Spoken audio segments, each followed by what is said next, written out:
How did Native Americans sleep in Tipis without freezing to death in winters so brutal they could kill a person in minutes? Families faced lethal cold and hurricane-force blizzards in a shelter made of nothing more than thin animal hides stretched over wooden poles. Yet they didn't just survive, they stayed warm all night, every night. It wasn't magic, and it wasn't about a bigger fire. Their survival depended on a forgotten piece of engineering hidden inside the teepee itself, a secret that turned the shelter into a living, breathing fortress of warmth. But what happens when a monster storm descends? The firewood dwindles, and even that perfect system is pushed to its absolute limit. How do you survive a siege of ice and wind when your only defense is a quiet wisdom the modern world has completely forgotten? Subscribe, it helps these documentaries to reach more people who are interested in Native American history as well, and maybe help them to fall asleep. And drop your city and local time in the comments. It's always fun to see our map light up. The world was vast, and the family was small. A quiet procession moving through a sea of grass that was no longer green with life, but the color of pale honey, cured and dried by the long, golden days of late autumn. Above them, the sky was a dome of immense and perfect emptiness, a color like worn stone or the thinnest milk, a sky that held no warmth. The sun, though present, was a distant silver coin, offering light but little heat. Every breath drawn in was a sharp reminder of what was to come. It tasted of frost, of clean earth, and of the immense, cold distance the wind had traveled to find them here on the northern plains. They moved not with haste, but with a deep and settled purpose, a rhythm that matched the land itself. The father walked ahead, his gaze sweeping across the horizon, reading the subtle language of the landscape. Behind him, the mother guided the travois, a simple but ingenious vehicle made of two long lodgepole pines, their ends dragging on the ground, harnessed to the family's strongest horse. A net of rawhide was stretched between the poles, carrying their worldly possessions: parfleche cases filled with dried meat and tallow, rolled buffalo robes, and the great, heavy hide cover of the teepee, folded with a practiced and ancient geometry. The children, a boy of about 10 winters and a girl of about 6, walked alongside, their small forms bundled in soft hides. Their task was to observe, to absorb the quiet lessons of the day. And beside them trotted 2 dogs, their coats thick and shaggy, their ears alert to every rustle in the grass, their presence a small, warm flicker of life in the great, cool stillness. Leading them all, in a way that had less to do with being at the front and more to do with being at the center of their purpose, was the grandmother. Her hair was the color of the winter snow, woven into 2 long braids that lay against her chest. Her face was a map of seasons, of long memories and deep knowledge. She walked with a slow, deliberate pace, her eyes not on the distant horizon, but on the world close at hand. She saw the way the last of the seed pods clung to the withered stalks of prairie flowers. She saw the tracks of a deer that had passed that morning, its path a story of where to find browse. She saw the high, thin clouds that were beginning to drift in from the northwest, like wisps of smoke from a world beyond the edge of their own. Every detail was a word, every change in the land a sentence in a story she had been reading her entire life. It was a story of survival, a story of finding home. The sound of their journey was a quiet one. It was the soft thud of moccasins on the hard, cold earth. It was the gentle creak of the travois poles as they dragged through the stiff grass, a sound like a long, slow whisper. And above it all was the wind, a constant presence on the plains. It was not a violent wind yet, but a steady, pressing current of air that soughed and sighed through the endless grass, making it ripple and sway like the surface of a vast, dry ocean. This wind was the architect of the land, carving the soft stone of the riverbanks and teaching the trees which way to lean. It was also the great adversary of winter, the thief of warmth, the voice that would soon howl with a frozen fury.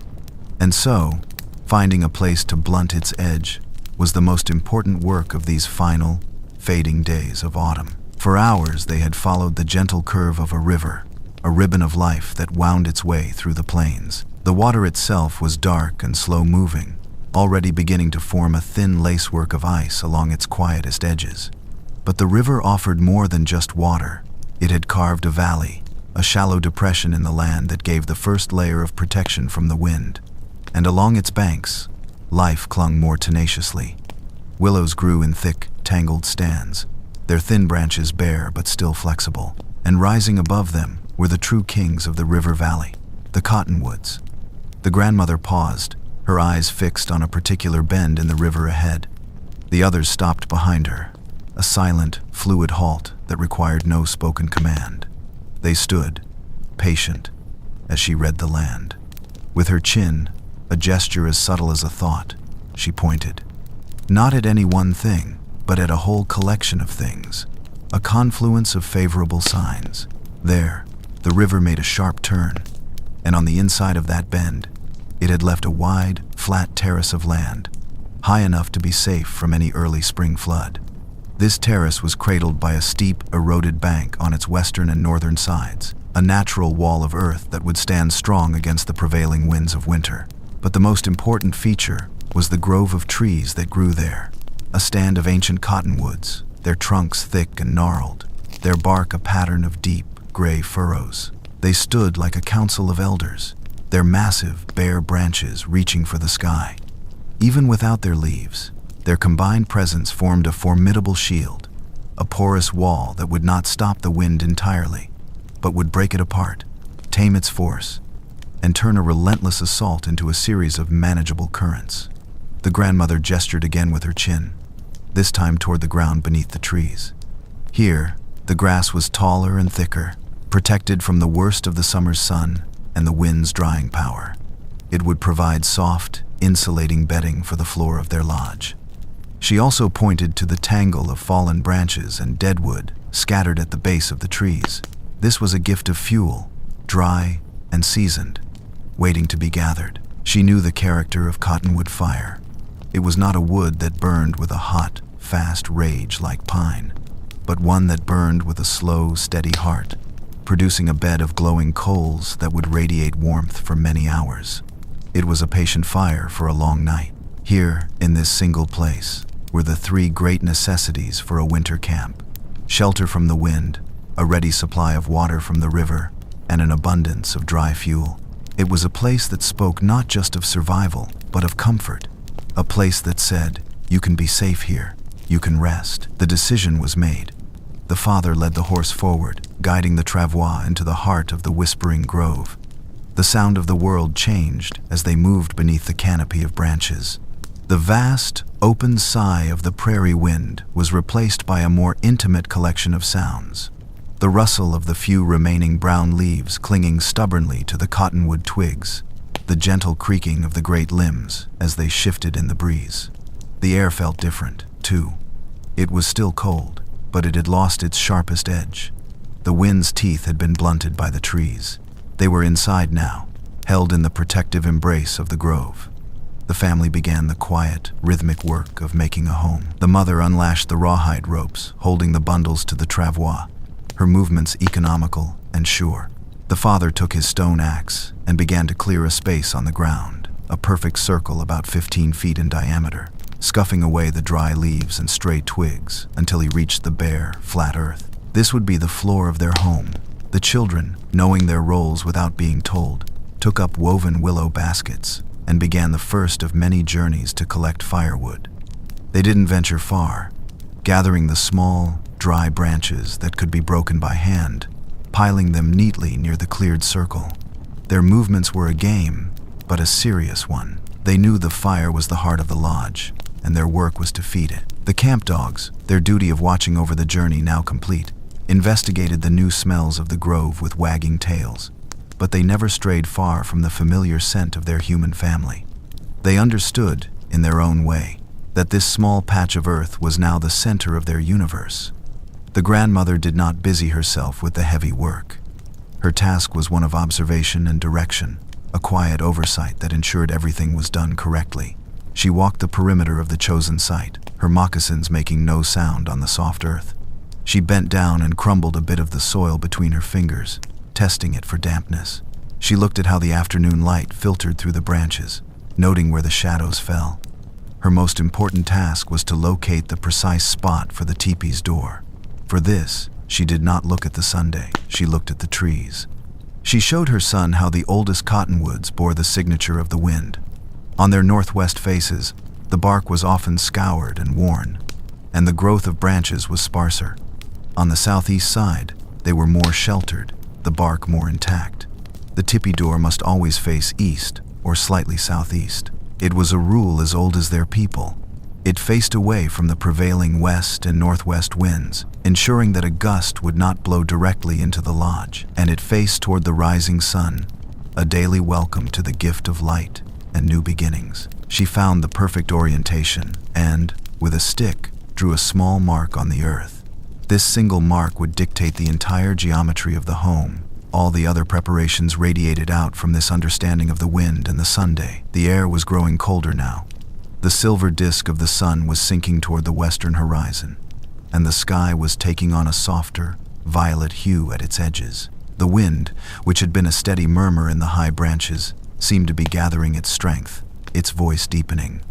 There was a new urgency in the air, a sense that the grace period of autumn was coming to a swift close. The time for choosing and preparing was over. Now, the work of building the shelter, of raising their small, conical world against the coming night, must begin in earnest. The family moved with a shared, unspoken knowledge, their individual actions weaving together into a single, purposeful act of creation.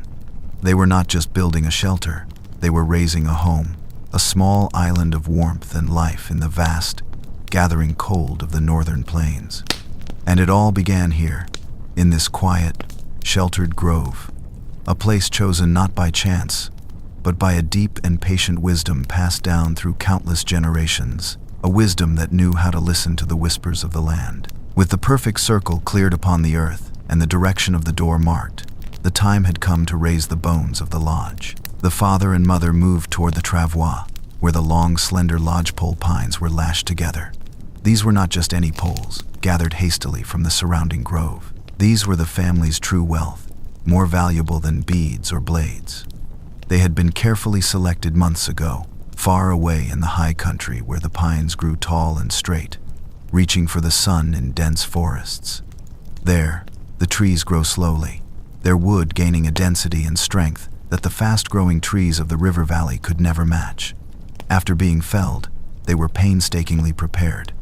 The bark was peeled away in long, fragrant strips, leaving the pale, smooth wood beneath. Over the long, hot days of summer, they were seasoned, turned regularly so that they would dry straight and true, without warping or cracking. The father ran his hand along one of the poles, feeling its surface. It was cool to the touch, and smooth as a river-washed stone, yet it was not lifeless. He could feel the faint grain of the wood, the subtle ripples of its growth.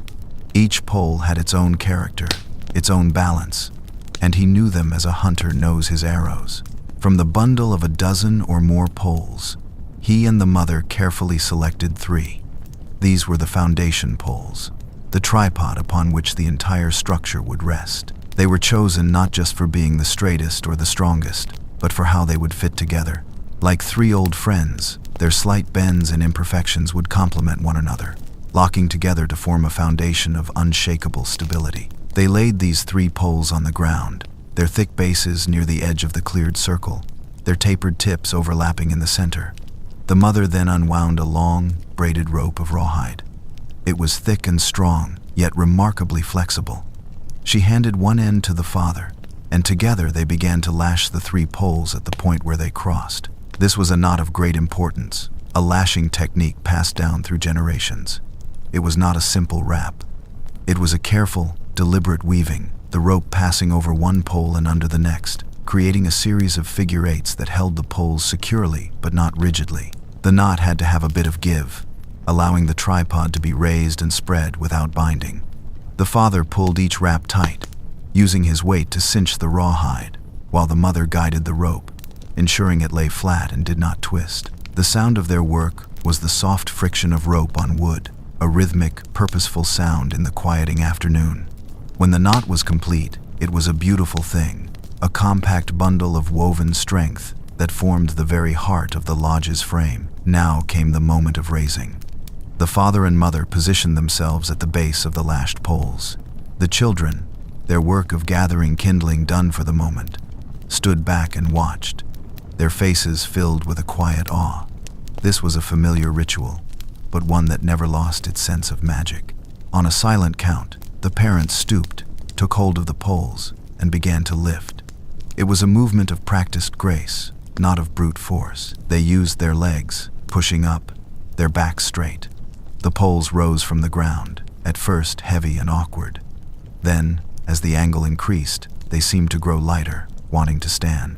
With a final, coordinated effort, they walked the base of the tripod forward until it was upright, towering over them, 3 slender lines pointing to the graying sky.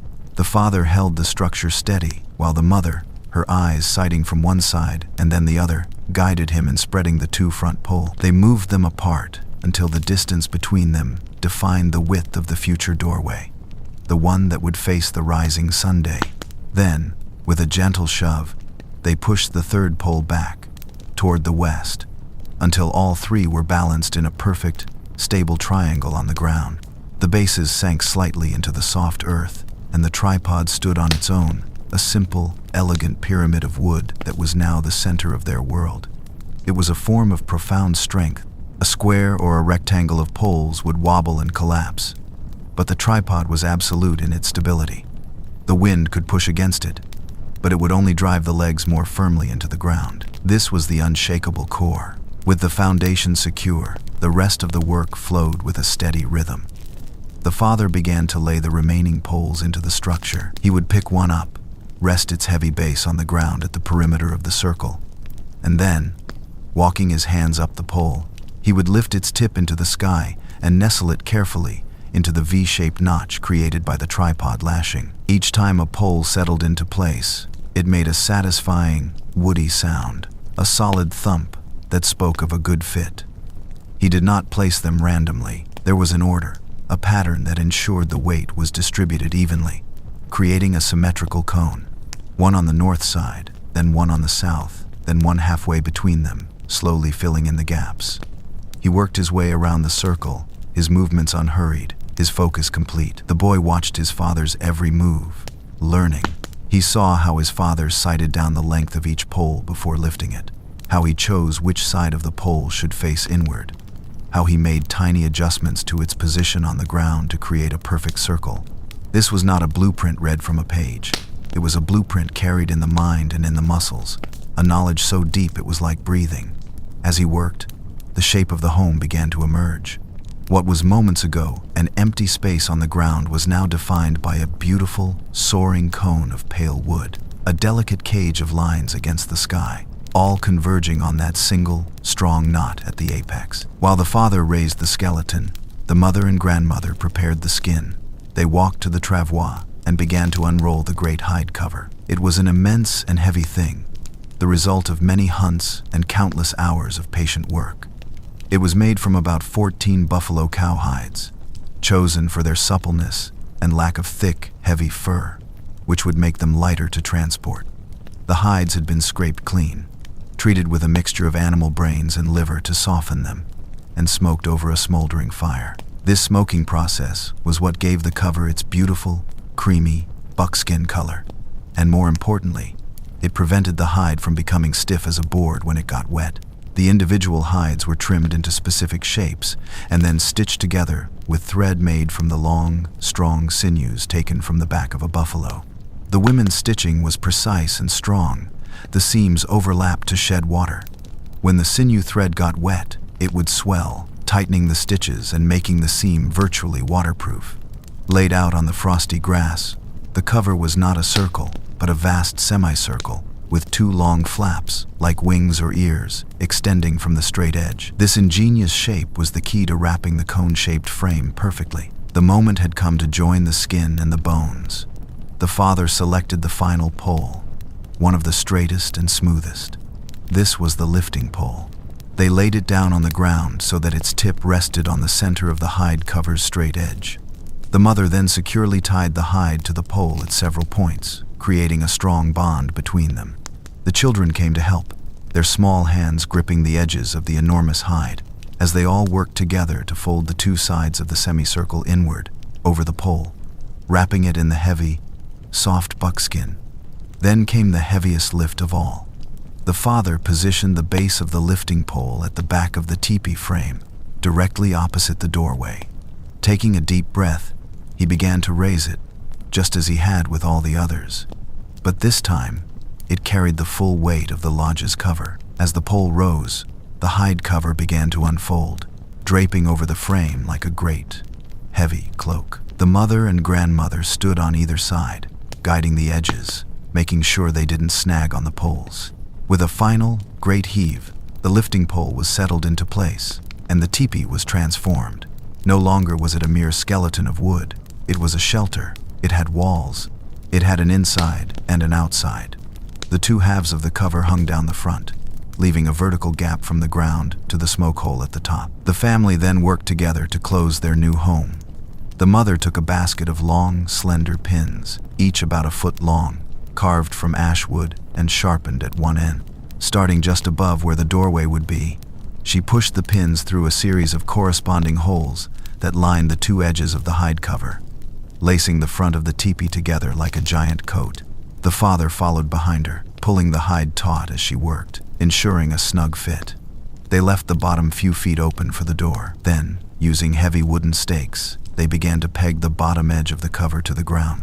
The father would place a stake through a loop in the hide, and with a smooth, heavy river stone used as a mallet, he would drive it deep into the cold, hard earth. The sound echoed in the quiet grove, a series of solid, reassuring thuds.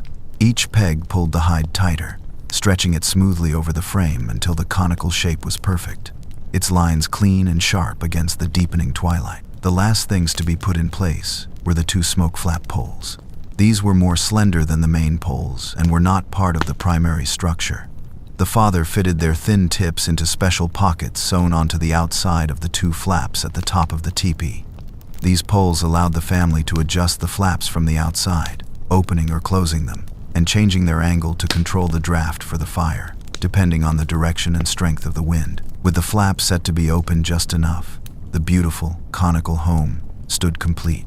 It rose against the graying sky and the dark tracery of the cottonwood branches, a pale and perfect shape, a testament to order and a plan coming together exactly as it had for generations.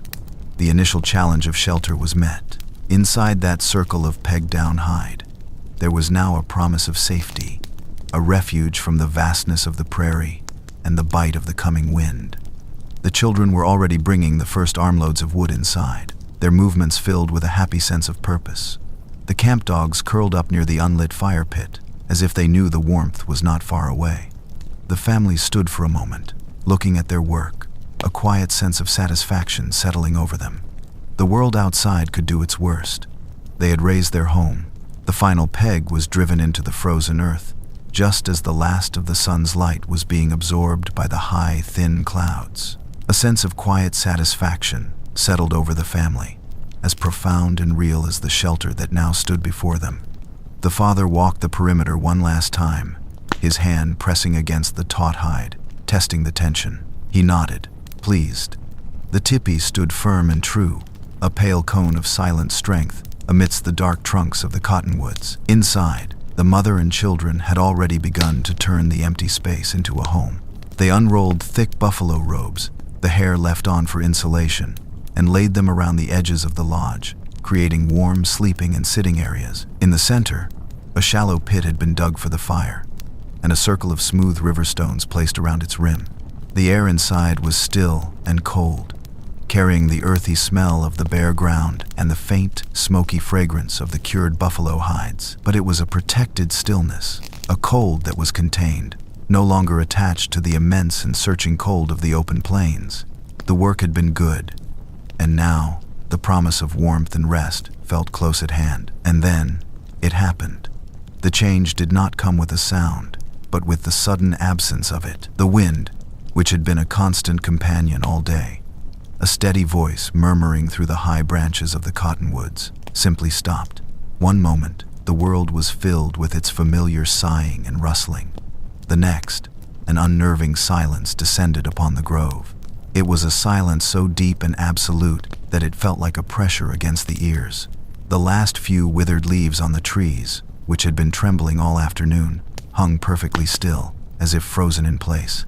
The father, who had been coiling a length of rawhide rope, froze as well, his hands ceasing their motion. The mother, inside the teepee, rose from her knees, her head cocked, listening to the nothingness. Even the children, who had been whispering and arranging small twigs in the fire pit, fell silent and looked at one another with wide, questioning eyes. The camp dogs, who had been dozing near the travois, sprang to their feet, a low, anxious whine rumbling in their chests. They paced nervously, their noses twitching, sniffing at an air that had become suddenly heavy and strange. This was not the gentle calm of a peaceful evening. It was the held breath of the world before a violent cry. The grandmother was the only one who did not seem surprised. She had felt this change coming in her bones all afternoon. She straightened up from where she had been sorting bundles of dried herbs and turned her gaze not toward the family, but toward the north. Her eyes, which saw so much in the small details of the world, now looked past the trees, past the river, to the distant horizon. What she saw there confirmed the silent warning the air had given. The soft, violet gray of the northern sky was gone. In its place was a line, hard and straight and sharp, as if drawn with a piece of charcoal against the pale canvas of the evening. Below that line, the sky was a deep, bruised color, an unnatural shade of indigo and slate that seemed to absorb all light. It was not a bank of clouds, not a gathering of distant rain. It looked solid, like a new range of mountains being thrust up from the edge of the earth, a dark wall that was visibly growing taller with each passing moment, climbing the dome of the sky with a terrifying and inexorable speed. The last of the ambient twilight was being snuffed out, consumed by this advancing darkness. A shadow was falling over the plains, a tangible wave of cold that preceded the wall of cloud. The temperature began to drop, not gradually, but in a sudden, shocking plunge. The faint warmth of the day was gone, replaced by a piercing cold that felt like a physical weight, a cold that seeped through their hide, clothing, and bit at any exposed skin. This was the arrival of the blue norther, the great, sweeping fist of the Arctic, a true plains blizzard that did not announce itself with gentle snows but arrived like an invasion. The grandmother turned her head and met the father's eyes across the small camp. No word was spoken, none was needed. In that single, shared glance, a lifetime of knowledge, of stories heard by the winter fire, of warnings passed from grandparent to grandchild, was exchanged. The quiet rhythm of making camp was over. A new rhythm began, one of focused urgency, of swift and certain movements. There was no panic, no shouting, only the silent, coordinated dance of a people who knew that their lives now depended on the work of the next few minutes. The deeper test had arrived. It was no longer a question of building a shelter, but of securing a lifeline against a sudden and overwhelming force of nature. The father turned and strode to where a small pile of extra tools and supplies lay. He grabbed a heavy stone mallet and a bundle of thick wooden stakes, each one twice as thick as the ones they had already used to peg down the teepee cover. He began to circle the lodge, his movements quick and powerful. Between each of the existing pegs, he drove one of the heavy stakes deep into the ground, not straight down, but at a sharp angle, leaning away from the teepee. He was anchoring their home to the very heart of the earth. The sound of the mallet was no longer a measured thud, thud, thud, but a rapid, sharp series of cracks, crack, crack, crack, as he drove stake after stake into the hardening ground, his breath pluming in the suddenly frigid air. The boy, seeing his father's work, ran to the supply pile, his small face a mask of seriousness. He grabbed two of the heavy stakes, dragging them through the frosty grass to where his father was working, a silent apprentice in this vital task. While the men anchored the foundation, the mother darted to the two long, slender poles that controlled the smoke flaps. The wind would come from the north, she knew. It would come with a force that could tear a poorly managed lodge apart. She gripped the poles and looked up at the two hide wings at the top of the teepee. With a series of practiced pushes and pulls, she began to move them. She swung the pole controlling the northern flap across the smoke hole, closing it off, creating a solid, wind-shedding surface that would face the brunt of the storm. Then, she took the southern pole and pulled it back, opening that side wide. She was creating a vacuum, a pocket of still air on the downwind side of the smoke hole. When the gale hit, this pocket would act like a powerful chimney, drawing the smoke from the fire up and out, preventing their shelter from becoming a suffocating trap. Her movements were precise, a calculation of wind dynamics learned not from books, but from a living tradition of survival. As she worked, she could feel the temperature dropping even further. A fine, icy mist, the vanguard of the storm, began to settle on her hair and shoulders, melting and then instantly freezing again. Inside the teepee, the grandmother had knelt before the empty fire pit. This was the most critical task of all. A shelter without warmth was not a shelter, it was a tomb. She motioned to her granddaughter. "Bring the heart of the fire," she said, her voice calm and even, a small island of peace in the growing tension. The girl nodded and ran to a special parfleche case, a small, painted container that held the most precious tools the family owned. She brought it to her grandmother, who opened it with reverence. Inside, nested in a bed of soft rabbit fur, were the pieces of the bow drill. A curved piece of willow for the bow, its string a loose thong of buckskin. A fireboard made of soft, dry cottonwood root, pitted with the charred black circles of previous fire makings. And the spindle, a straight, hard stick of yucca, smoothed by countless rotations. The grandmother took a small bundle of tinder from the bag. It was a silken mass of cattail fluff, as fine as spiderweb, mixed with the finely shredded inner bark of a cedar tree. She fluffed it gently and shaped it into a small nest. Then, with an economy of motion that spoke of 1,000 fires made, she assembled the tools. She looped the bowstring once around the spindle, placed its bottom tip into one of the charred holes on the fireboard, and held the top in place with a small, smooth piece of soapstone she held in her palm. She began to move the bow back and forth, slowly at first, and then, with increasing speed. A high-pitched, whirring sound filled the teepee, the sound of wood spinning against wood. The children watched, their breath held. It was a magic they had seen many times, but it never failed to captivate them.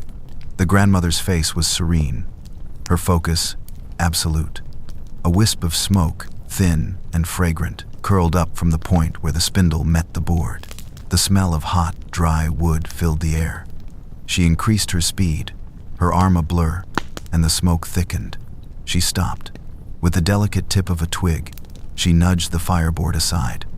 There, in the charred hole, lay a tiny, perfect pile of black powder, and at its center, a single, minuscule point of red light, a glowing coal no bigger than a grain of wheat. The heart of the fire had been born. With infinite care, she tipped the tiny ember into the center of the tinder nest. Then, cupping it in her hands, she raised it to her lips and began to breathe. Not a hard puff of air, but a long, slow, gentle stream, a breath of life itself. The tinder began to smoke, then glow from within, and then, with a soft, satisfying whoosh, it burst into a small, bright, dancing flame. The grandmother placed the burning tinder carefully into the fire pit, where the children had laid a pyramid of the driest twigs. The flame touched the wood and eagerly licked its way up the tiny structure. The fire was alive. The lifeline was lit, and just as its first orange light began to push back the encroaching gloom, the storm hit.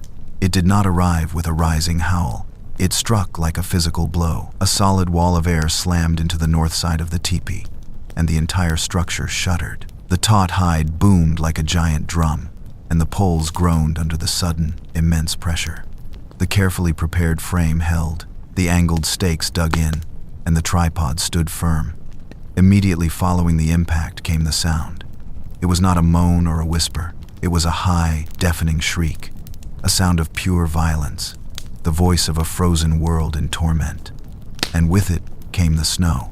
It was not snow as the children knew it, not soft flakes that drifted down from the sky.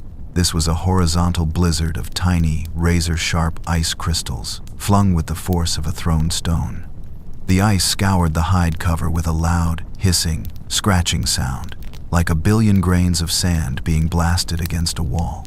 Outside, the world of trees and river and prairie had vanished completely, erased by a roaring, blinding maelstrom of white. Inside, the family was huddled together. The fire, fed by the grandmother's steady hand, grew stronger, its light casting huge, dancing shadows on the hide walls.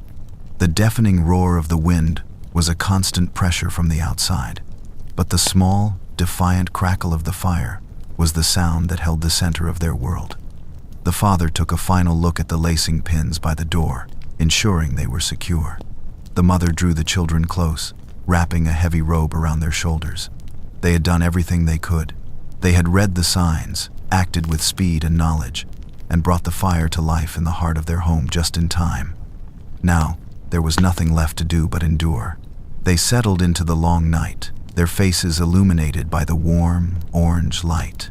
A single, breathing family held safe in a small circle of ancient wisdom, while the great blizzard raged, its frozen fury howling harmlessly just inches away. The storm was a wild and living thing, a creature of unimaginable power made of wind and ice.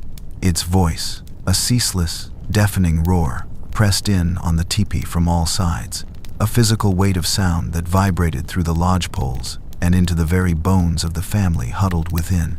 Outside, there was no longer a world, only a chaotic, white fury, a universe of horizontal motion where the sky and the earth had merged into a single, screaming entity.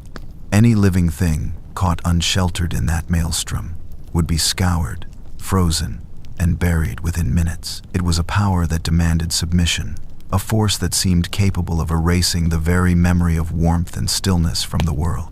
Yet, inside the thin, translucent walls of hide, another world existed, a small, circular universe governed not by chaos, but by a quiet and profound order. As the first fury of the blizzard spent itself against their shelter, the family invited us deeper into their home to witness the quiet miracle that was unfolding within. Here, the story slows down completely, turning away from the magnificent violence of the storm to explore the subtle, elegant engineering that made this small bubble of life possible. This was the teepee's inner breath, the secret to its warm and living heart. The fire, now well established, burned brightly in its shallow pit.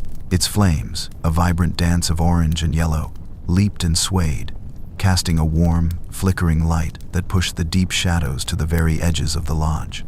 The sound of its crackling and hissing was a cheerful, domestic counterpoint to the high-pitched shriek of the wind outside. This fire was the anchor of their existence, the source of light and life. But a fire in an enclosed space is a dangerous friend. It consumes the good air and produces smoke that can choke and blind. In a simple cone of hide, one might expect to be constantly battling between two lethal choices, freezing in the dark or suffocating in a smoke-filled haze. The genius of the teepee, however, lay in a feature that was not yet in place, a final, crucial layer of protection that the mother now began to install. She moved to the back of the lodge, where a long, carefully folded bundle of hides had been placed. This was the ozan, the inner liner. It was not made of the thick, heavy hides used for the outer cover. This was a collection of older, softer skins, deer, antelope, and perhaps the summer hides of buffalo cows that had been scraped thin and tanned until they were as supple as woven cloth. Over generations of use, they had absorbed the smoke of countless fires, giving them a warm, golden brown color. On their surface, faint patterns and figures were visible, stories and symbols painted long ago, their meanings now softened and muted by time. The liner was not a single piece, but a series of large panels stitched together to form a long curtain. The mother began at one side of the doorway, her movements as rhythmic and certain as a weaver at a loom. Attached to the top edge of the liner were a series of long, thin, rawhide thongs. Taking one in her hand, she reached up and tied it securely around one of the tippy poles, about 7 feet from the ground. She then moved to the next pole, unfurling another section of the liner and tying it in place. She worked her way around the inside of the lodge, pole by pole, lashing the top of this great hide curtain to the teepee's frame. Her son helped her, holding the weight of the folded liner as she moved, his small hands steady, his eyes watching her every tie, learning the process. As the ozan was unfurled, it transformed the interior space. It created a second wall, a room within a room. The rough, exposed poles were now hidden behind this smooth, warm-colored curtain of hide. The space immediately felt more intimate, more finished, more like a true home. But its purpose was far more than decorative. It was the key component in a sophisticated ventilation system, a masterpiece of fluid dynamics understood not through written equations, but through centuries of keen observation. The mother stopped her work when she reached the other side of the doorway, leaving a gap for entry. And now, the most important detail of the ozon became clear. The curtain of hide did not reach the floor. It stopped short, hanging down to a height of about 1 foot from the ground, leaving a continuous, open gap between its bottom edge and the earth. To an unprepared eye, this might have seemed like a flaw, a drafty oversight in an otherwise cozy space. But in reality, this gap was the very source of their comfort and safety. It was the intake for the Tipis engine. Here's how this living, breathing system worked. The fierce wind battering the outside of the Tipi, for all its strength, could not be completely sealed out. It forced cold, heavy air under the pegged-down edge of the outer cover. This air, dense and frigid, would then seep into the lodge at floor level. In a simple tent, this would create a miserable, constant draft, chilling the occupants and swirling the smoke from the fire into their faces. But in the teepee, this incoming cold air did not reach the family. Instead, its journey was intercepted by the inner liner, the ozan. The fire burning in the center of the lodge was doing what all fires do. It was heating the air around it. This warmed air, now lighter and more buoyant, naturally began to rise, heading straight up toward the smoke hole at the peak of the tipi. As this column of warm air rose, it created an area of lower pressure inside the lodge, a gentle but persistent vacuum. And this is where the magic happened. The low pressure inside the main living space began to pull air from the only place it could, the channel between the inner liner and the outer wall. This, in turn, pulled the cold, fresh air from the gap at the bottom of the liner up into that hidden space. A slow, invisible river of air was created. It flowed from under the outer cover into the gap, and then began a steady, upward journey between the two layers of hide. As this cold air traveled up the walls, it was warmed by the radiant heat passing through the inner liner from the fire. By the time it finally spilled over the top of the ozan and into the main living area, it was no longer a shocking, cold draft. It was a gentle, pre-warmed current of fresh, clean air that circulated slowly and imperceptibly. This elegant system accomplished two crucial things simultaneously. First, it completely eliminated the cold drafts at floor level, meaning the family could sleep and sit on their warm robes without ever feeling the icy fingers of the wind. The coldest place in the teepee was now confined to that hidden, outer channel. Second, and just as important, this constant upward flow of air created a powerful and reliable chimney effect. The rising current of air acted like a piston, gathering the smoke from the central fire and pushing it cleanly up in a straight, unwavering column. The smoke never had a chance to linger, to cloud the air or sting their eyes. It rose, straight and true, and was carried out of the smoke hole into the raging blizzard outside, a visible testament to the teepee's perfect breath. The air inside the lodge was constantly being refreshed, yet it remained warm and clear. It was a living, breathing shelter, inhaling cold, fresh air from the earth and exhaling warm, smoky air to the sky. With the ozan in place, the father could now add more fuel to the fire with confidence. He placed a thick, heavy piece of cottonwood onto the glowing coals. It caught quickly, and the smoke it produced, thick and white for a moment, was immediately caught by the invisible updraft and whisked away. The warmth in the lodge intensified, a deep, radiant heat that soaked into their clothing and bones. Now the final touches were made to insulate their home from the ground up. The earth itself was a vast, frozen mass that would mercilessly leach the warmth from anything it touched. So, the family created layers of insulation. The mother and grandmother unrolled more old robes and pieces of hide, laying them over the bare ground in the areas where they would sit and sleep, covering the cold earth completely. On top of this, the grandmother opened a parfleche case and brought out bundles of dried sage and sweetgrass. She spread these herbs generously over the hides. The moment the fragrant plants were laid down, the air filled with their clean, sharp, and calming scent. This was more than just insulation. It was an act of purification, of making the ground beneath them sweet and clean. Finally, The thickest, softest buffalo robes were unrolled and placed on top as the final layer. Here, the deep, shaggy fur, an inch or more thick, created a final barrier of trapped air, a luxurious and deeply warm bed upon which they could rest. Each member of the family had their designated place in the circle. The place of honor, for an elder or a respected guest, was at the back, opposite the door. The father, as head of the household, took his place on the men's side, and the mother on the women's. Supplies, parfleche cases of food, bags of tools, extra bundles of hides were neatly arranged around the perimeter, tucked behind the inner liner, keeping them out of the way and adding yet another layer of insulating mass to the walls. In this circular home, there were no corners for things to be lost in, no wasted space. Everything had its place, and every object contributed to the collective comfort and survival of the whole. The family settled onto their warm beds. The roaring of the storm was still there, a constant reminder of the world outside, but it sounded different now. It was muffled, more distant, filtered through 2 layers of hide and the pocket of air between them. The sharp, hissing sound of the ice crystals scouring the outer wall was almost gone, replaced by a deep, low rumble. The teepee was a haven of profound peace, a world of warmth and soft light. It was the smell of wood smoke and sage. It was the feel of soft fur under their hands. And it was the sight of the fire's light dancing on the painted liner, making the old stories seem to come alive. Here, protected by a technology so simple and yet so perfect, they were not just surviving the storm. They were living, warm and safe, in its very heart. At the very center of this small, circular world, inside the double-walled shelter that breathed with a life of its own, was the fire. It was more than just a source of heat. It was the heart of the lodge, the anchor of their family, the living, breathing entity around which their entire existence revolved. To sit by it was to be at the center of warmth, the center of light, the center of safety.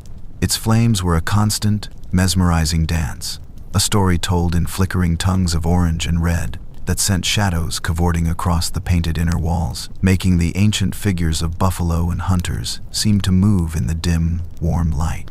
Its voice was a quiet and comforting conversation, a soft crackle as a pocket of sap vaporized, a gentle pop as a piece of bark curled and fell away, a low, contented hiss as the woods slowly surrendered its stored sunlight to the cold and dark of the long winter night.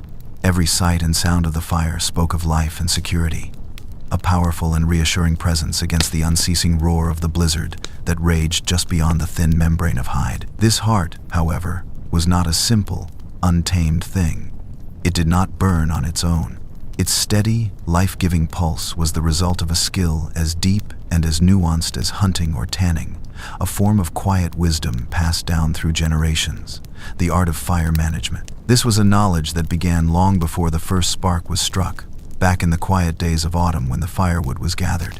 To an outsider, one piece of dry wood might seem much like another, but to the family, especially to the grandmother, the woodpile was a carefully curated library of different energies, each piece chosen for its specific character and purpose.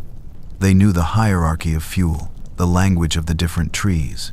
For the swift and urgent work of starting a fire, they used the driest, most eager of woods.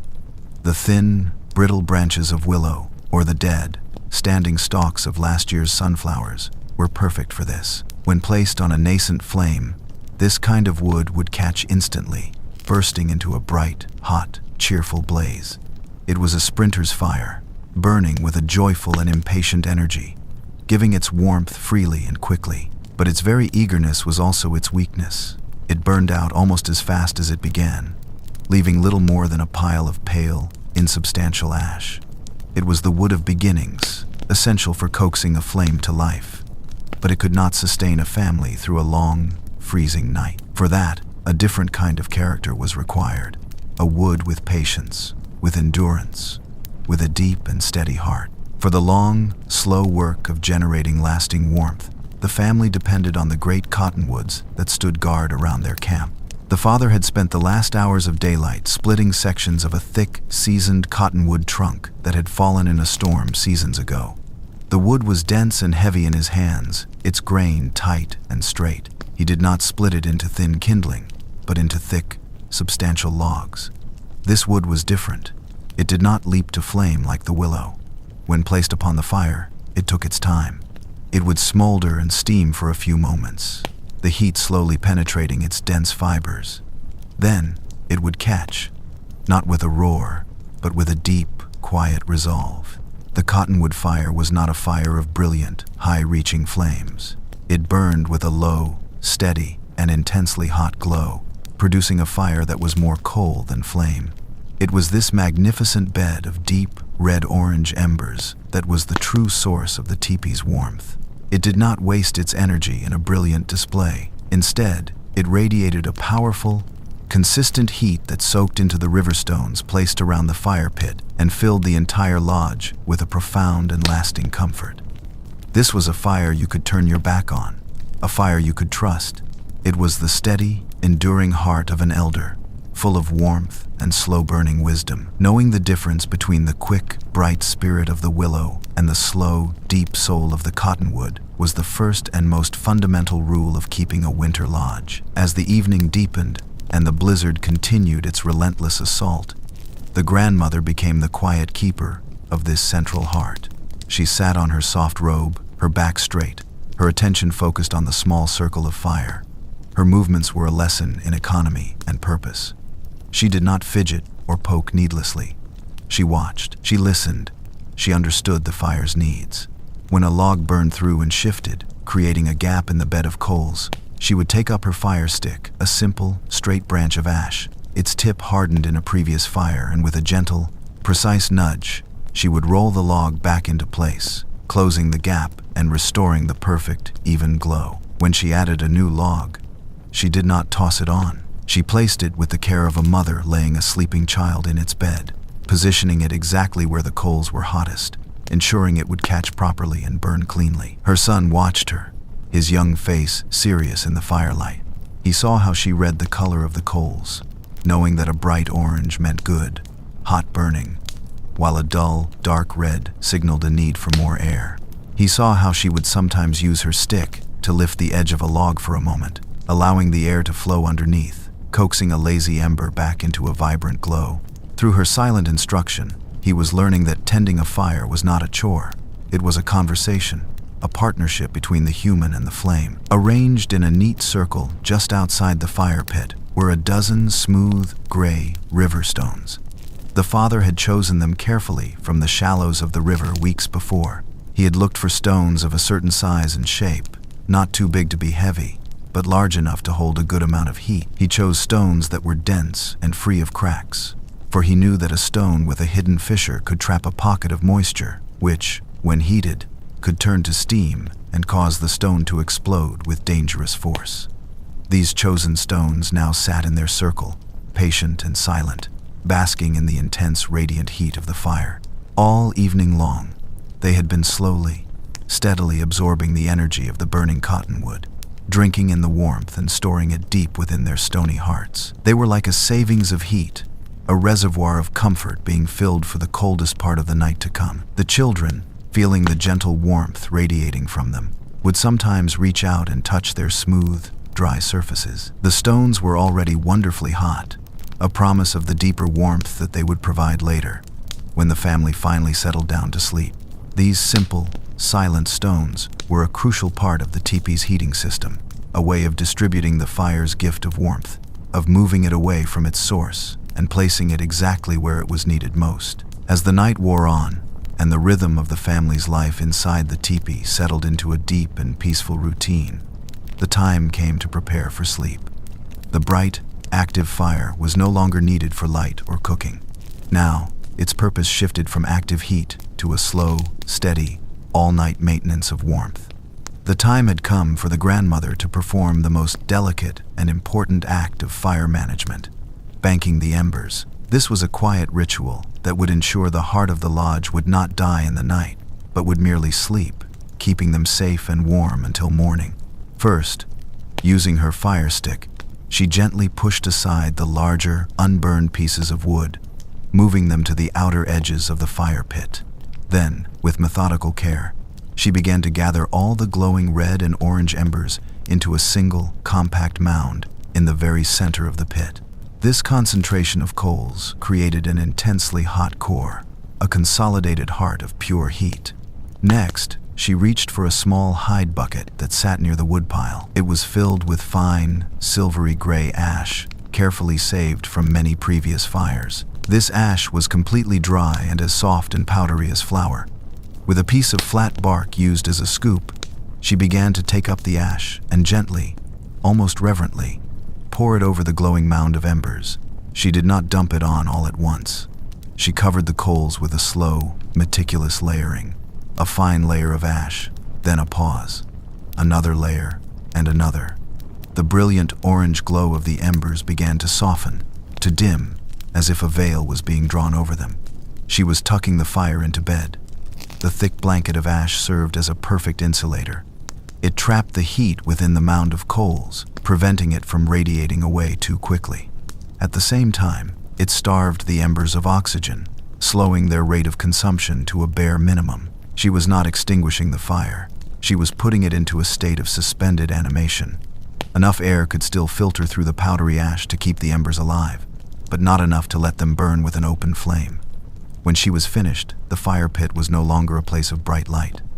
It was a smooth, serene mound of gray ash, from which no visible light escaped, save for the faintest, almost imperceptible rosy glow deep within, a tiny, sleeping heart of warmth.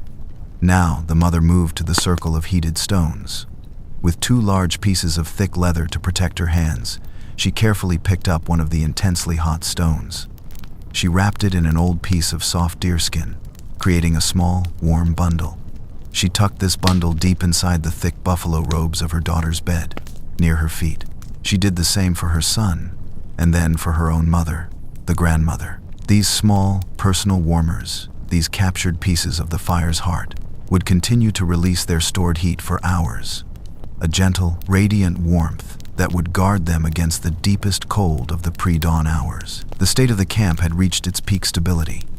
Outside, the storm shrieked and howled, a symphony of chaos and cold, a white fury that showed no sign of abating, but none of its violence could penetrate this small, warm circle of life.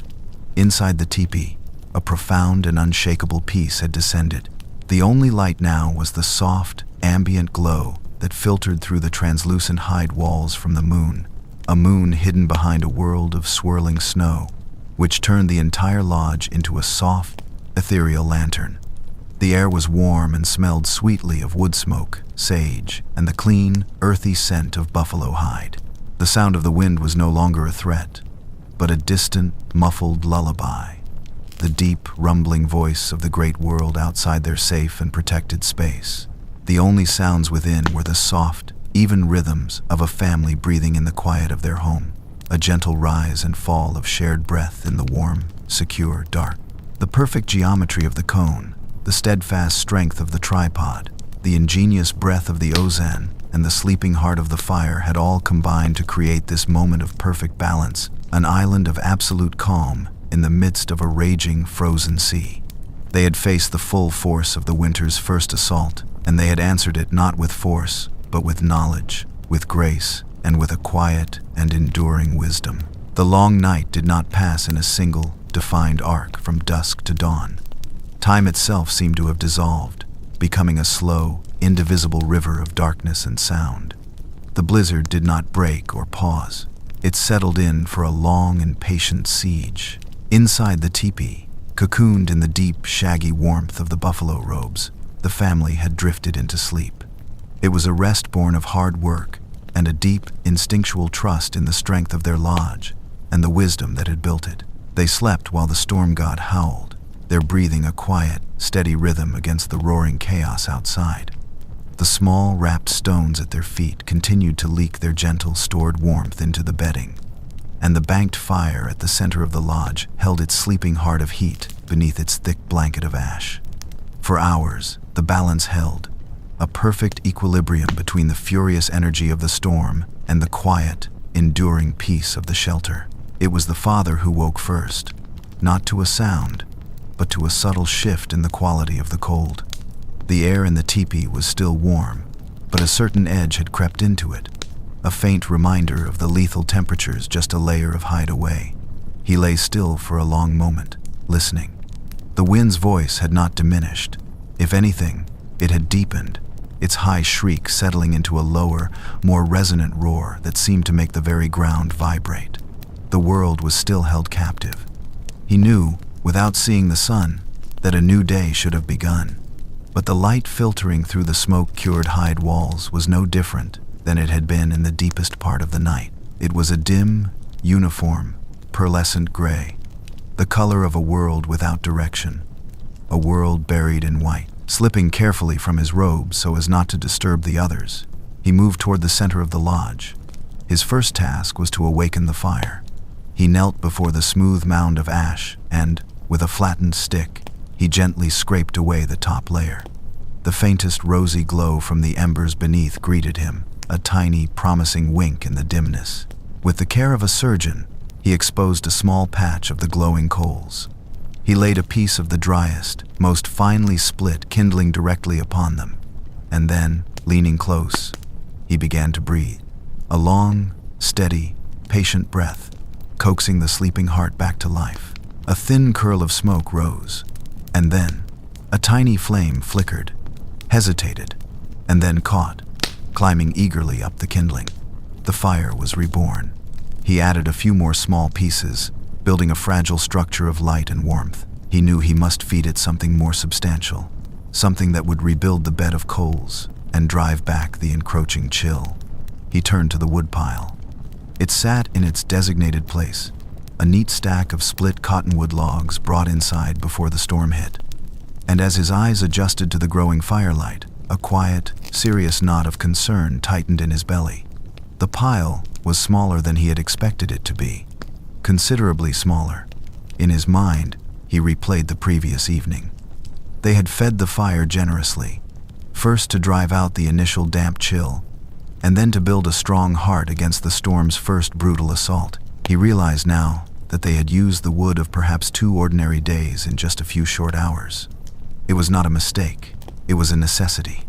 But the reality was now starkly laid out before him in the flickering light. Their carefully gathered pile of fuel, which had seemed so abundant and reassuring just yesterday, was finite. And the storm, he knew from the stories of his grandfather, from the look of the sky before it hit, was not. A blizzard like this could last for 3 days, or 5, or even longer. A relentless siege that tested a family's resources to their absolute limit. He did not let the worry show on his face. Panic was a luxury they could not afford. It was a thief of reason and warmth. Instead, his mind began to work, calculating. He looked at the remaining logs, assessing their density, their size. He would have to be more careful, more deliberate with every single piece of wood. The fire could no longer be a roaring beacon of comfort.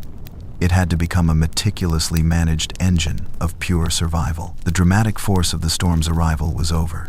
Now began the true test. The slow, creeping reality of endurance. A quiet, internal battle of resource management against the unyielding pressure of the long night. As he was carefully selecting the next piece of wood to add to the fire, another change made itself known. It was subtle at first. A new note in the storm's violent symphony. The wind, which had been a constant, unwavering force from the north, began to gust and shift. The steady, deep pressure on the back of the teepee was suddenly joined by a series of powerful, intermittent shoves against its eastern wall. The lodge poles, which had been groaning in a steady, predictable rhythm, now began to creak and pop in new, unfamiliar ways. The grandmother, who had been stirring from her sleep, opened her eyes and lay perfectly still, her head tilted, her entire being an instrument of perception. Her ears, finely tuned by a lifetime of listening to the land, had caught the change instantly. The voice of the storm had altered its accent. This was a dangerous development. Their shelter, a marvel of aerodynamic engineering, was designed and oriented to face a wind from a single, prevailing direction. The door faced east, away from the prevailing westerlies. The smoke flaps had been meticulously set for a north wind, the northern flap closed, the southern one open, creating the perfect draw. But now, the wind was no longer predictable.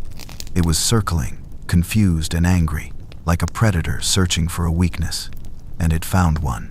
The father had just placed a new log on the growing fire. For a moment, everything was as it should be. The smoke gathered itself into a neat column and began its journey up toward the light of the smoke hole. Then, a particularly violent gust of wind slammed into the teepee from the northeast. The effect was immediate and alarming. The perfect, invisible chimney of air, the teepee's inner breath, was suddenly broken. The rising column of smoke wavered, collapsed, and a thick, acrid cloud of it billowed downward into the lodge. It poured into their living space like a malevolent spirit, gray and choking. The clean, crisp air of moments before was gone, replaced by a harsh, stinging fog that burned the eyes and caught in the throat. The mother sat up quickly, pulling her sleeping daughter closer and shielding the child's face with a fold of her robe. The boy, who had been asleep, awoke with a fit of coughing, his eyes wide and confused in the smoky gloom.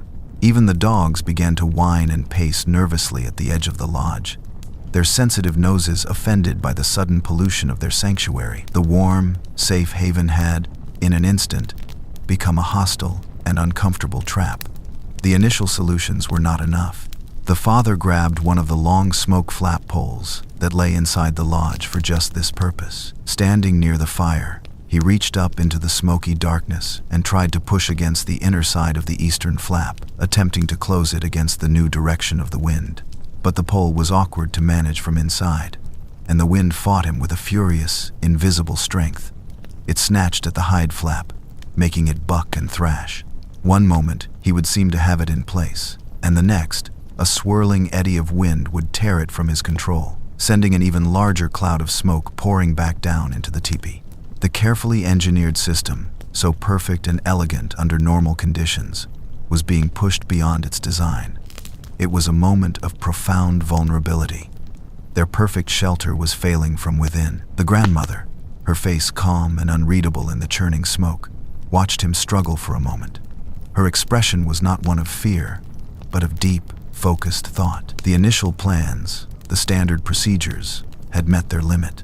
It was now time for a deeper wisdom, for the small but crucial adaptations that marked the true difference between simply surviving and actively thriving in the face of the world's harshest challenges. She spoke, her voice not loud, but clear and steady, cutting through the swirling haze and the howl of the storm. "The wind does not know its own mind," she said, her words a simple statement of fact. "We cannot fight it, we must guide it." She instructed the father to leave the poles. Then she turned to the mother.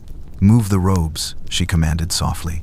The mother, understanding immediately, began to shift the family's thick sleeping robes, pulling them away from the base of the inner liner on the eastern side of the teepee, the side the new wind was striking. This exposed the gap between the bottom of the ozan and the ground. By doing this, she was changing the very airflow of the lodge's engine.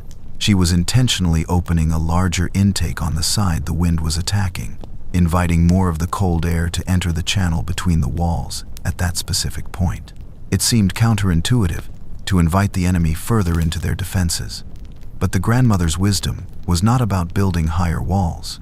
It was about understanding the nature of flow. The sudden increase of cold air rushing up the eastern channel created a more powerful draft on that side. This localized current acted like a shield of air, a curtain of upward movement that began to catch the smoke that was being pushed sideways.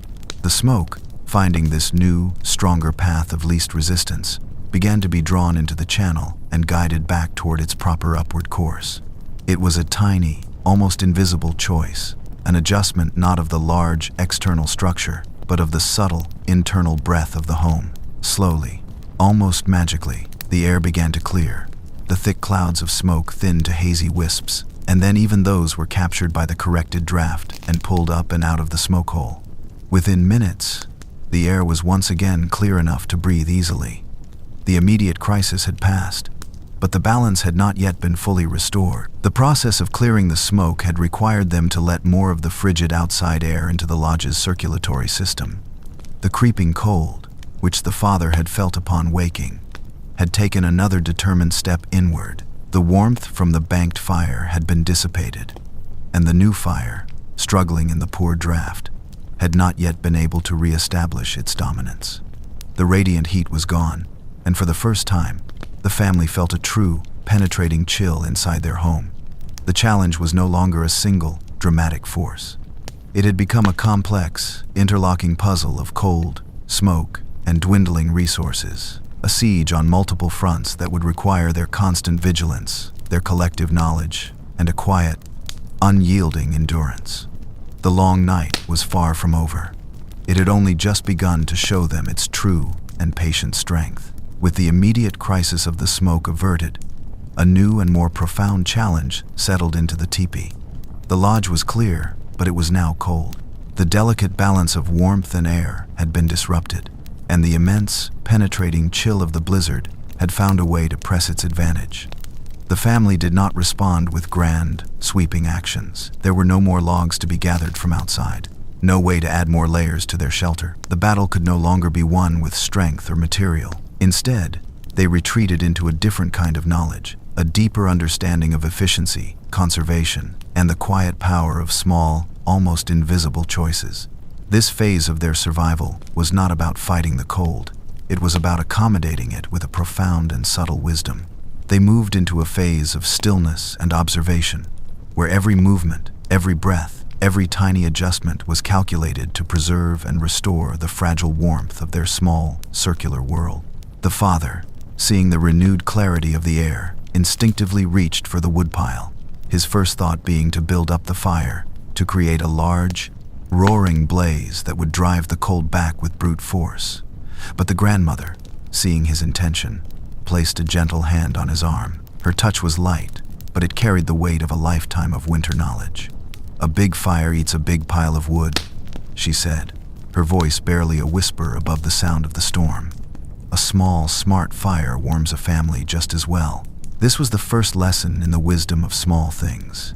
Instead of throwing a large log on the struggling flames, she guided him to a different way. The father took a piece of the precious cottonwood, and using his heavy flint knife and a small stone mallet, he began to split it. He did not split it into rough chunks. He worked with the grain of the wood, peeling off thin, flat pieces, almost like wide shavings. These smaller, more efficient pieces had a much greater surface area than a solid log. When the sun laid one of these flat pieces on the bed of coals, it caught fire not just on one side, but across its entire surface almost instantly. It burned hotter and brighter, producing a maximum amount of heat and flame with a minimum amount of smoke and wasted energy. It would burn out faster than a thick log, but the heat it produced was immediate and intense.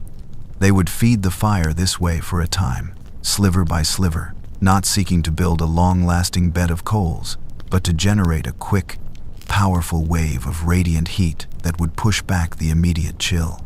It was a trade-off: more work, more attention, in exchange for a much greater efficiency from each precious piece of wood. They were no longer simply consuming their fuel. They were managing it with the precision of apothecaries dispensing a rare and valuable medicine. Every splinter of wood was now valued, every shred of bark. Nothing would be wasted. While the men managed the fire with this new, meticulous strategy, the mother focused on the second great repository of warmth, their own bodies. The cold that had seeped into the lodge had chilled the thick buffalo robes they used for bedding. Lying on them felt like lying on a cold stone. She knew that trying to warm these massive, dense hides with just the small fire would be a slow and inefficient process. The warmth had to be rebuilt from the inside out. She began to redistribute the family's collection of furs and robes, her actions guided by a deep, practical understanding of the principles of insulation. The heaviest, thickest buffalo robes, the ones with the deepest, shaggiest fur, she placed at the very bottom, fur side down against the herb-strewn hides that covered the ground. This created a dense, thick barrier that would stop any further cold from seeping up from the frozen earth beneath them. Next, she took the lighter, more supple robes, those made of deer or elk hide, and laid them on top. These hides were not as warm in and of themselves, but their softness allowed them to drape and conform to the body, eliminating air gaps.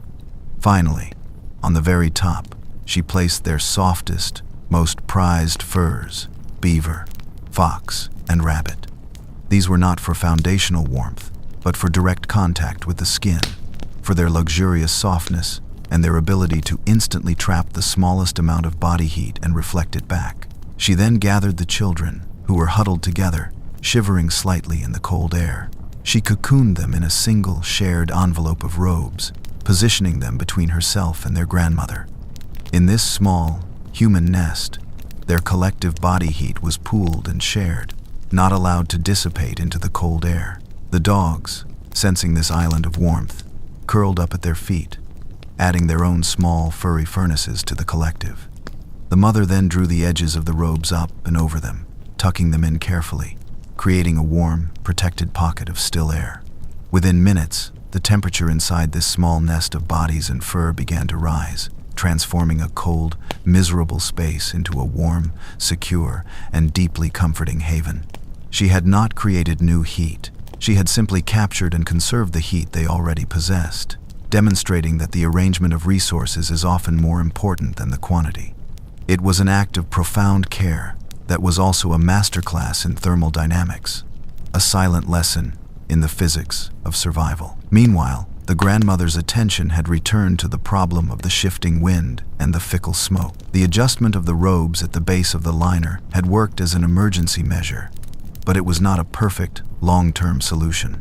It had cleared the smoke, but at the cost of letting in more cold air than was ideal, putting a greater strain on their fire and their fuel supply. A more elegant and permanent solution was needed. She rose and took one of the long, slender smoke flap poles. These were the same poles the father had struggled with earlier, but she was not going to fight the wind. She was going to talk to it. Holding the pole, she stood directly beneath the smoke hole, her old, steady eyes looking up at the two hide wings silhouetted against the gray, stormy light. She watched them for a long time, not looking at them, but through them, feeling the way the wind pushed and pulled at their surfaces. The wind was no longer coming from just one direction, but from many, swirling around the grove of cottonwoods and striking the teepee in unpredictable gusts. A fixed solution would not work. She needed to create a system that could respond to these changes. With a single, practiced tug on the pole that controlled the downwind flap, she made a tiny, almost imperceptible adjustment, pulling it slightly more open. Then, with a gentle push on the other pole, she moved the upwind flap to a slightly different angle, not closing it completely, but turning it to better deflect the new, gusting winds. Her movements were not forceful. They were subtle, like a sailor trimming a sail to catch a fickle breeze. It was a conversation. A gust would hit the teepee, and a small curl of smoke would start to spill back down. She would watch it, see the direction it wanted to move, and then, with another small nudge of one of the poles, she would change the shape of the opening just enough to guide that smoke back into the upward draft. She was not imposing her will on the airflow. She was creating a path of least resistance for it to follow, gently persuading it to go where she wanted it to go. After a few minutes of these minute adjustments, a new equilibrium was found. The air in the lodge cleared completely, and it stayed clear, even as the gusts continued to batter the walls.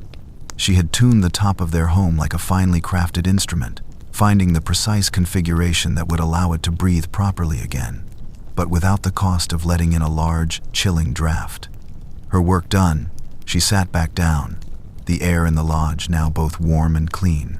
The balance was restored. With the shelter secured and the cold held at bay, the family turned their attention to the last, crucial element of their internal economy, their own bodies. The father opened a parfleche case and took out a hard, dark brown cake of pemmican. This was the true fuel of the plains, a superfood engineered for survival.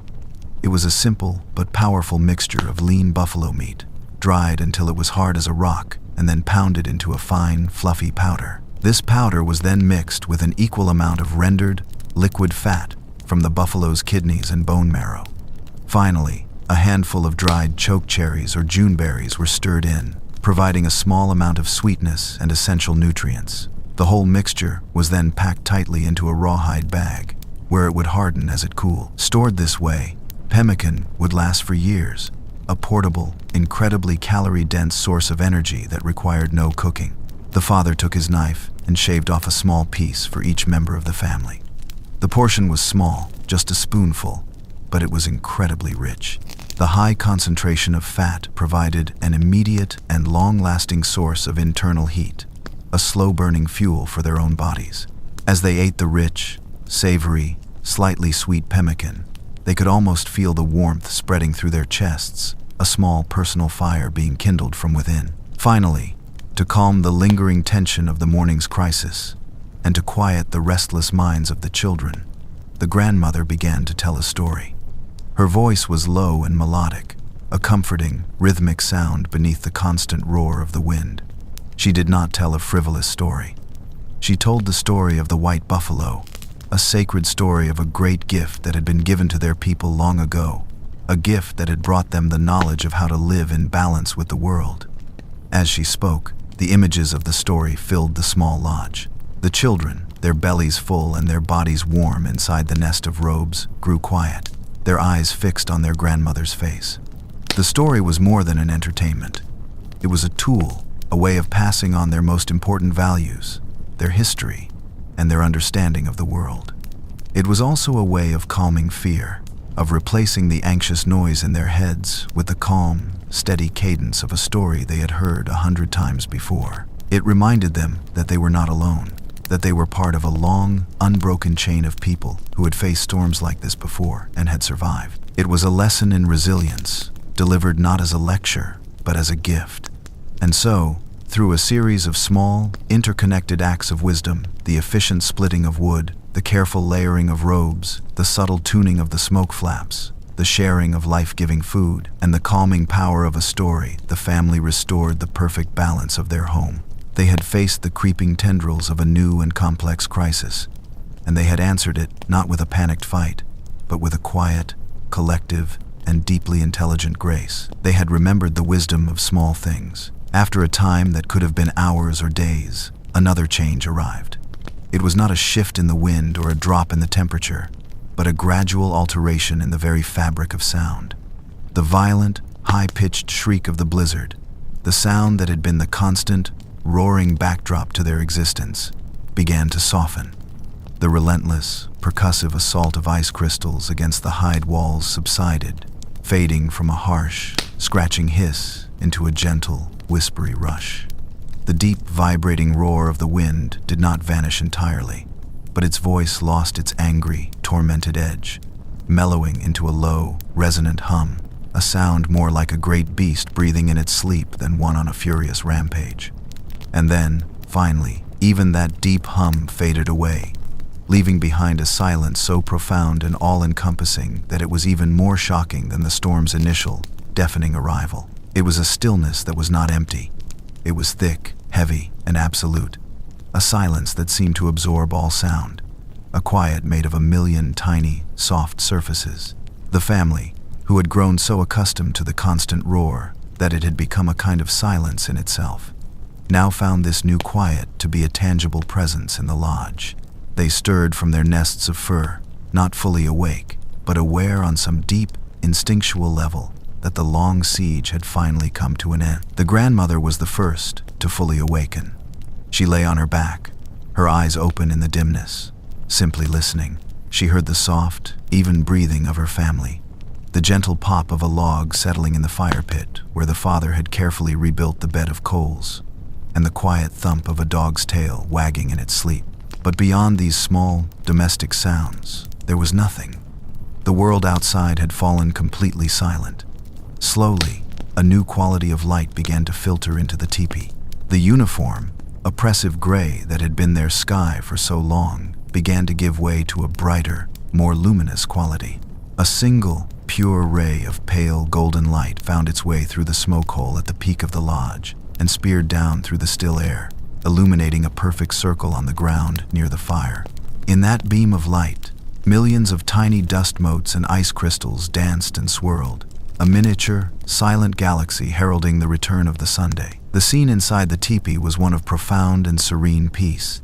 The fire, no longer needing to be managed with such desperate efficiency, glowed with a steady, reassuring warmth. The air was clean and sweet with the smell of wood smoke and sage, and the family, their faces soft and peaceful in the dim light, breathed the slow, even breaths of a deep and untroubled sleep. Their small, intelligent choices had worked. Their quiet endurance had outlasted the storm's fury. The warmth had returned, not just from the revived fire, but from within the family itself. A warmth born of shared struggle, of trust, and of a deep collective resilience. The father stirred, his eyes opening to see that first beautiful shaft of sunlight. He rose slowly, his movements stiff from the long hours of stillness, and stretched his arms toward the peak of the lodge. A quiet sense of relief, as deep and profound as the silence outside, washed over him. He moved to the front of the teepee, to the laced-shut gap that served as their door. With careful fingers, he began to undo the ash wood pins, pulling them one by one from their rawhide loops. A sliver of brilliant, intensely bright light appeared, so dazzling after the long twilight of the storm that he had to squint his eyes against it. He pulled the last pin free and lifted the heavy hide door flap. What he saw took his breath away. The world had been utterly and completely transformed. There was no grass, no earth, no river, no fallen leaves. Everything was gone, buried beneath a seamless, immaculate blanket of pure, white snow. It was a world reborn, scoured clean of all color and complexity, a landscape of profound and humbling simplicity. The snow was not flat. The furious, swirling winds of the blizzard had sculpted it into a fantastic and beautiful architecture of drifts and dunes. On the north side of the teepee, a massive drift had piled up, reaching halfway up the hide walls, forming a thick, insulating bank that had undoubtedly helped to shield them from the worst of the wind. On the leeward side, the snow had been scoured away, leaving elegant, scalloped patterns on its surface. The air that drifted in through the open door was so cold it felt sharp and crystalline in his lungs. But it was a clean, still cold, free of the biting force of the wind. The sky above was a color he had almost forgotten, a deep and piercing cerulean blue, so vast and empty it seemed to stretch into eternity. And in that sky, the sun, which had been a distant, pale ghost for so long, now blazed with a fierce, golden intensity, its light striking the infinite facets of the new snow and shattering into a billion points of painful, beautiful brilliance. The world outside was not just bright, it was dazzling, a place of silent, majestic, and almost overwhelming beauty. The familiar grove of cottonwoods had become a forest of abstract sculpture. Their thick, dark trunks stood in stark contrast to the white ground, and every single branch, every twig, was laden with a thick, heavy layer of snow, its weight bowing the more slender branches into graceful, arching curves. There was no movement anywhere, nothing stirred. The entire world seemed to be holding its breath in awe of its own transformation. Then, a small sound broke the perfect silence. From the deep drift beside the teepee, a shaggy head emerged, shaking a shower of fine, powdery snow from its fur. It was one of the camp dogs, who had wisely burrowed into the insulating snow to ride out the storm. It gave a happy bark, its breath pluming in the frigid air, and then a second dog emerged, and together they began to frolic and play in the deep powder, their dark forms carving joyous, temporary trails in the perfect, untouched surface of the new world. Their presence was a reassuring sign. Their tracks, clean and sharp in the snow, were the first new story to be written on this clean, white page. They had survived, and life was beginning again. The rest of the family slowly awoke and came to the door, one by one, their faces filled with the same sense of quiet wonder. The children, seeing the vast, white playground that had been delivered to their doorstep, let out whoops of delight. Their voices, though loud and joyful inside the teepee, seemed small and quickly absorbed by the immense, sound-deadening blanket of the snow outside. They bundled themselves in their outer layers of hides and tumbled out into the bright, cold morning, their laughter the first human sound to grace the new day. The father and mother stepped out as well, their moccasins sinking deep into the powdery snow. The resolution to their long trial was not a dramatic victory, not a moment of shouting or triumph. It was this, a quiet, shared moment of awe, a deep, unspoken gratitude for the simple, profound gift of a new day. They had earned this peace, not by conquering the storm, but by yielding to its power with grace and intelligence, by understanding its nature and accommodating its force with a wisdom that was as deep and patient as the storm itself. They stood together, a small family in a vast, white world, the smoke from their warm lodge rising in a thin, straight, unwavering line into the cold, blue morning sky. A single, perfect symbol of their survival and their enduring home. They had held the line. The long night was over. As the sun climbed higher in the brilliant, clear sky, its warmth began to touch the new world, not with a fierce, melting heat, but with a gentle, crystalline grace. The intense cold of the dawn air began to soften, and the thick blanket of snow that clung to the cottonwood branches started to lose its grip. Now and then, a soft, heavy clump of white would release its hold and fall to the ground with a muffled thump, breaking the profound silence. A tiny, glittering shower of ice crystals would drift down in its wake, catching the sunlight like a cascade of fallen stars. The world was slowly, gently, beginning to wake up. Inside the lodge, the family was also beginning the quiet, rhythmic work of a new day. There was no sense of exhausted relief, no grand celebration of their survival. Their response to the end of the storm was the same as their response to its beginning, a calm, purposeful return to the rhythms of life. The day's tasks were simple, practical, and deeply reassuring. The mother took a hide bucket and made her way toward the river, her path a deep trough in the powdery snow. She was not just fetching water. She was re-establishing the family's connection to the lifeline of their world, the source of all life-giving drink. The father, his heavy stone axe in hand, began the work of clearing a path around the teepee, his movements steady and powerful as he shoveled snow with a makeshift scoop made from a buffalo's shoulder blade. He was not just clearing a path, he was redefining the borders of their home, creating a space for work and for life in this vast white wilderness. The children, their initial burst of playful energy now spent, were given the task of checking the family's snares, which had been set for rabbits along the edge of the willow thicket before the storm. It was a journey of exploration, their small, bright eyes searching for the subtle signs of life that had already begun to reappear in the new snow, the delicate, hopping tracks of a snowshoe hare, the tiny, scurrying footprints of a mouse, and the grandmother, the still, quiet center of the family's world, sat just inside the open door of the teepee, a soft buffalo robe over her shoulders, her face turned toward the warm Sunday. Her hands were not idle. She was repairing a moccasin, her awl and sinew thread moving with the slow, sure grace of a lifetime of practice. But her true work was one of quiet reflection, of grounding the family's experience in the deep soil of their traditions and their understanding of the world. As she sat there, soaking in the sun's gentle warmth, her mind was a quiet lake of gratitude. Each breath she took of the clean, cold air was a prayer of thanks. She felt a profound gratitude for the buffalo, the great, shaggy beast that had given its hide to be their walls, its bones for tools, its meat for their nourishment, and its very spirit to be a model of strength and endurance. She gave thanks to the tall, straight lodgepole pines that had given their bodies to be the bones of their home, standing strong against the storm's fury.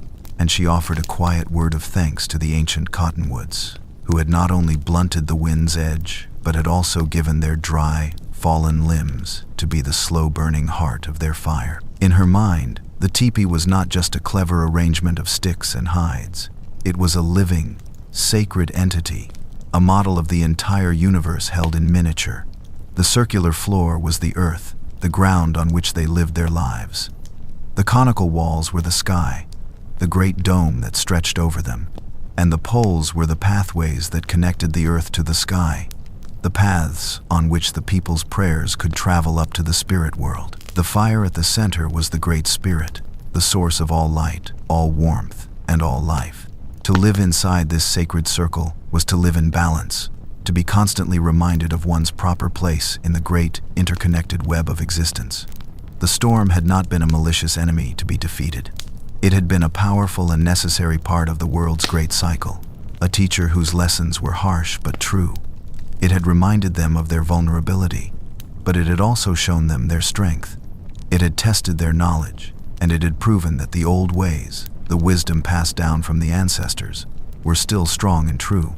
The storm had stripped the world down to its barest essentials, and in doing so, had reminded them of what was truly important: the warmth of family, the strength of their home, and the deep, abiding wisdom of living in a state of grace and gratitude with the world around them. Her gaze fell upon her grandchildren as they returned, their faces bright with cold and excitement. Holding up a single, plump snowshoe hare, she smiled. The world would provide. The circle of life was unbroken. Their small choices, their quiet acts of wisdom and care, had been enough. The grounded heart of their family, like the grounded heart of their lodge, had held firm. And so, the teepee stands, not as a monument of defiance against the winter, but as a vessel of wisdom, holding the warmth of the fire and the warmth of family in a perfect, breathing balance. Now, as our story comes to a close, you can feel that same sense of peace settling around you. The work is done. The storm has passed. Just like the family inside the lodge, your only task now is to rest. You can picture that small, steady fire at the center of the teepee, a gentle orange glow. Feel the warmth of your own blankets, your own robes, wrapped securely around you. The world outside can wait. Any winds that blow, any worries that stir, they are outside of this quiet, safe place you have found. Listen to the sound of your own steady breath, the oldest rhythm their island. Each breath in is calm. Each breath out is release. There is nothing more to learn tonight, nothing more to do. The knowledge of the ancestors, the strength of the shelter, the peace of the sleeping family, that calm is now yours, and you can simply let go and drift into a deep and healing sleep. Just rest.